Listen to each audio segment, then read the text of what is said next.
વધુ એક મહત્વના સમાચાર મળી રહ્યા છે। ગોંડલના રાજકુમાર જાટના મોત કેસમાં અત્યાર સુધીનો સૌથી મોટો ખુલાસો।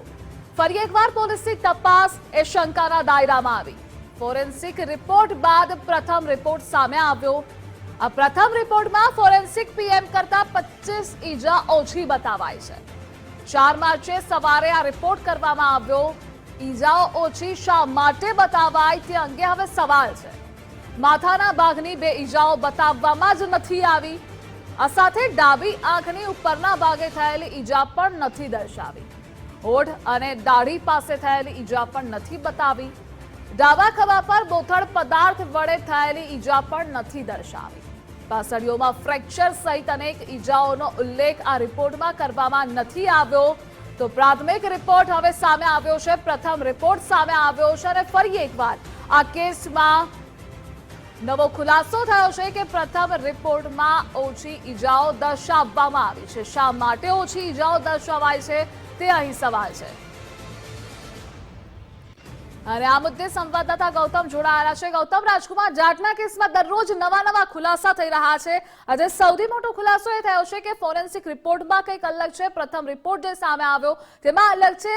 સવાલ એ જ છે કે શા માટે આ પ્રથમ રિપોર્ટમાં ઓછી ઈજાઓ દર્શાવાય છે। પોલીસની કામગીરી પહેલેથી જ શંકામાં છે। અહીંયા જી ચોક્કસ, જે રાજકુમાર જાટના મોતનો મામલો છે તેમાં દિન પ્રતિદિન નવા ખુલાસાઓ થઈ રહ્યા છે અને આ ખુલાસાઓ એ રીતના થઈ રહ્યા છે કે જેનાથી પોલીસની કામગીરી છે તેના ઉપર શંકા ઉપજે।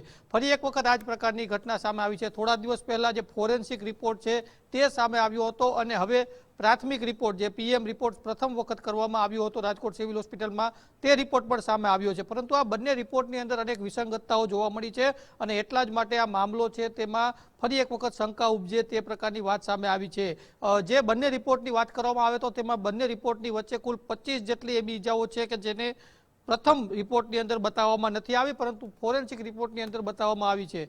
બીજો એક મહત્વનો પ્રશ્ન અહીંયા એ ઉદ્ભવે છે કે આ તમામ જે 25 જેટલી ઈજાઓ છે તેમાંથી મોટા ભાગની ઈજાઓ છે તે 2 જ પ્રકારની છે। કાં તો બોથડ પદાર્થનો ઘા લાગ્યો હોય એ પ્રકારની ઈજા છે અથવા તો માથાના ભાગમાં એટલે કે જે ગળાનો ભાગ છે ગળાનાથી ઉપરના ભાગમાં, આંખના ભાગમાં, કાનની પાછળના ભાગના આ તમામ એ પ્રકારના સેન્સિટિવ ગણવામાં આવે છે તબીબી ભાષાની અંદર કે જ્યાં ઘા લાગવાથી ખૂબ જ ગંભીર ઈજાઓ થઈ શકે છે અથવા તો મોત પણ થઈ શકે છે।